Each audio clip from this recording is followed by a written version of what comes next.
Welcome to my channel. Today I want to talk about dividend yield versus yield on cost.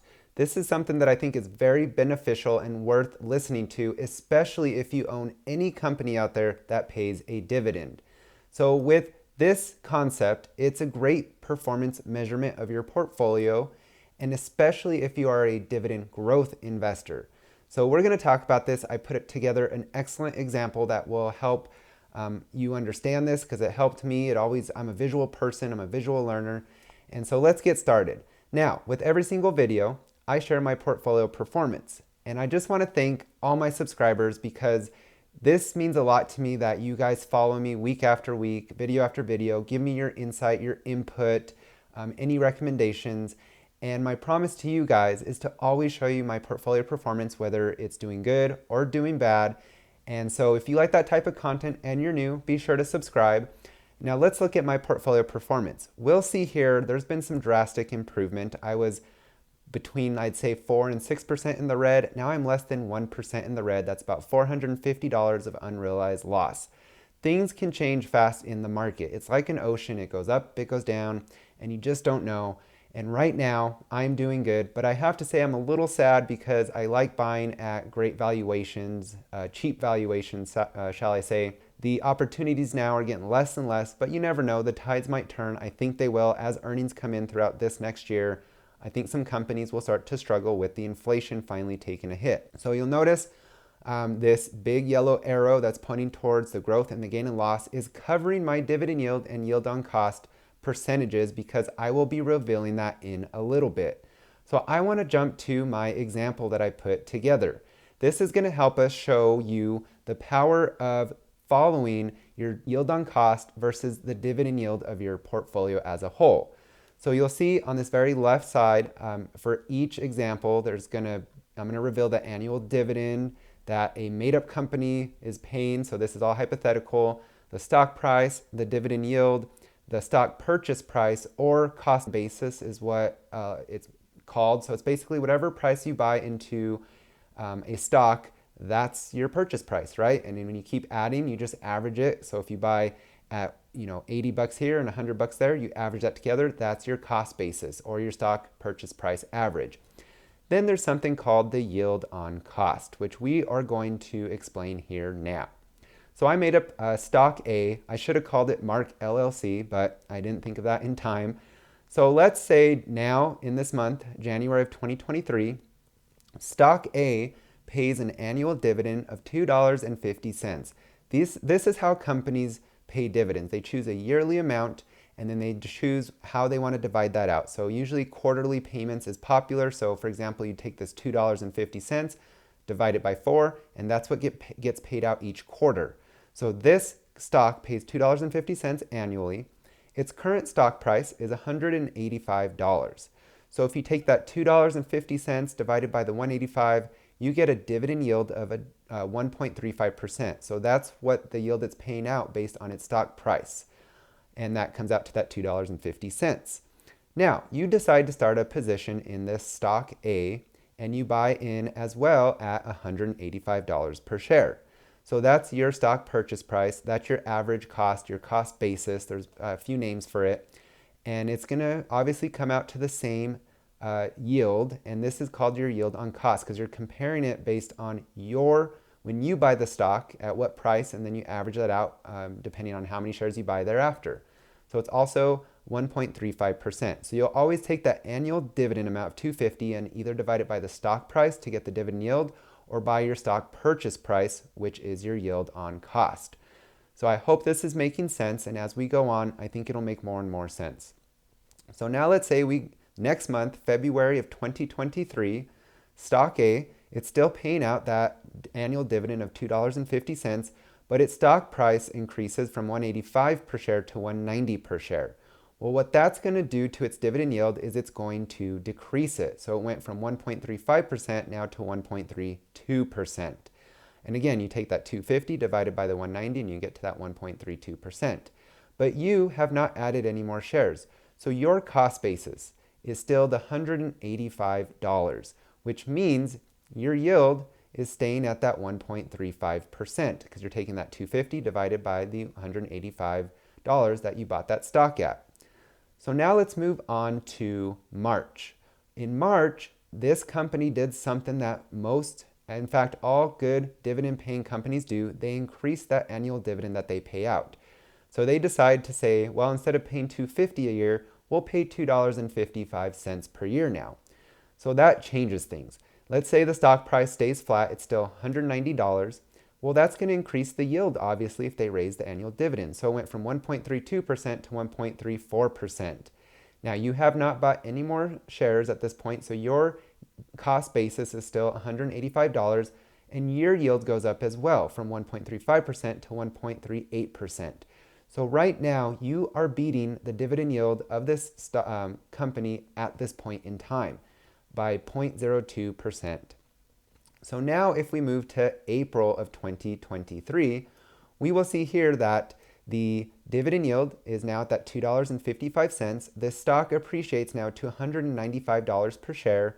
That again will decrease that yield because of the stock price going up. So now investors, if they were to invest in April of 2023, they will begin 1.31%. But you started in January and now you've added some more shares. So it brings up your cost basis, your average on cost, to $188 per share.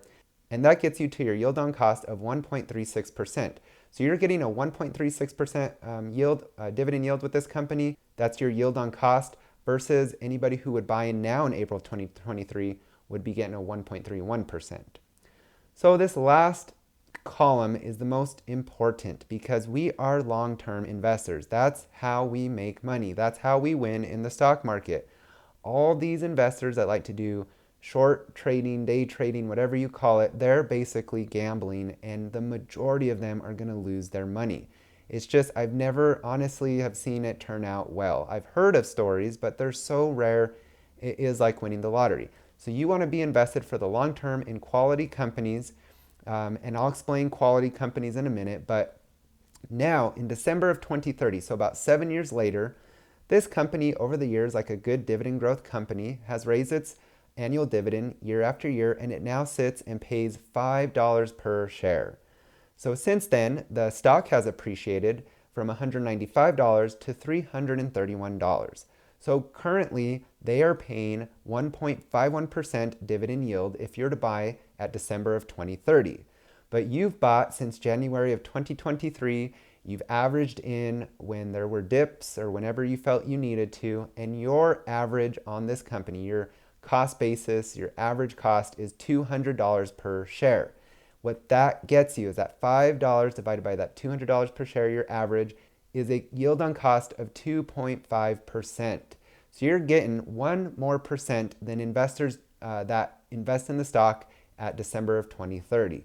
That's the power of dividend growth investing in quality companies where their stock price appreciates and where they increase their annual dividend year after year. So in theory, the longer you hold a stock, the more of a yield you're going to get, and it's going to create some really good passive income long term, because that's what we're in this for, is to make good, healthy passive income that will sustain our lives when we decide to retire, shall we say, or help pay bills in the interim. You never know what might come up and what you might need help on. And so this is why long-term investing in quality companies is so important. So now I want to show you how I'm doing with my portfolio, comparing the dividend yield versus the yield on cost. So we'll see here my dividend yield. So this is all the companies that I invest in. If I were to buy into them right now, I'd get a yield collectively of 2.58%. But of course, I've been investing for about 3 years now. My yield on cost is 2.95%.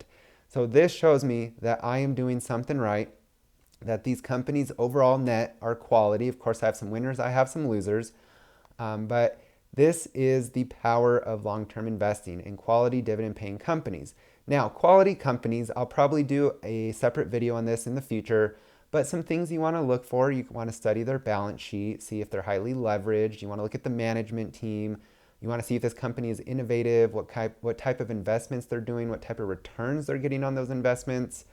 Do they have a subscription, a sticky subscription-based model? How's their moat? There's so many things to look at. But what I do is I look at those and more, and I like I said, I'd love to do a video on this separately. But you buy into these quality companies that, again, their stock appreciates because they're growing their revenue, their earnings, so on and so forth, and they're raising that yield year after year. You're gonna beat the market. Your yield on cost will be higher than the dividend yield, which means if you bought into the stocks today compared to the length of time that you've been investing. So I want to show you a good example and a bad example from my portfolio, comparing the dividend yield to the yield on cost. So let's look at AbbVie. Their dividend yield, if you were to buy into their stock right now, you'd be getting paid 3.85%. My yield on cost is 6.53%. So I've been invested in AbbVie for probably 2.5 years. Their stock price has appreciated massively, and they've been raising their dividend pretty often, which is leading me to have a huge performance gain over the current dividend yield. And that is the power of investing in quality companies for the long term. I can't wait until maybe 10 years from now. I should be getting well over 10-15% on AbbVie should things keep going well. Now, a bad example would be 3M. Right now, if you were to buy 3M, you'd be getting a 4.6% dividend yield. My yield on cost is 4%. Now, 3M, their stock has declined. They've been going through a lot of issues, and they've barely been raising their annual dividend, I think by 1 cent, just to keep that status that they've been paying out their dividend for a long time. So this is an example of when things go the opposite way, and I'm actually getting less yield than investors if they were to buy in today. So I hope that going over this example further helps explain maybe why you'd want to add this to your portfolio to keep track of it as a performance measurement, because I think it's a very good thing to follow, especially if you're a dividend growth investor and you want to depend on those dividends long term to sustain your life, that passive income. And it's a really great thing for me to follow, because if things were the opposite, if the dividend yield was higher than the yield on cost in my portfolio, that's when I would look at my portfolio and be like, okay, I need to make some changes because I am not winning when it comes to dividend investing, where right now I am winning. So let me know if you track your dividend yield versus the yield on cost with your portfolio, how you're doing. And I bet there's some great examples of some big wins out there, especially for those who have been investing for 10 years plus.